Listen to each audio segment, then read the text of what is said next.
بسم الله الرحمن الرحيم.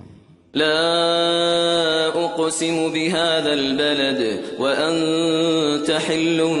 بهذا البلد ووالد وما ولد لقد خلقنا الإنسان في كبد أيحسب أن لن يقدر عليه أحد يقول أهلكت مالا لبدا أيحسب أن لم يره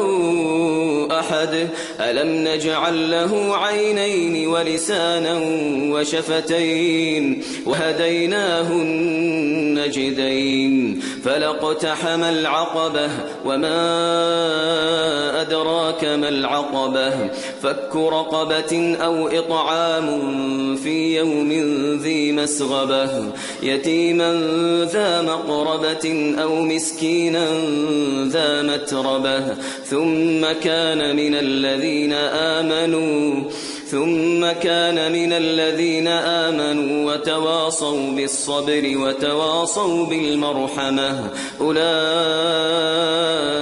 أصحاب الميمنة والذين كفروا بآياتنا هم أصحاب المشأمة عليهم نار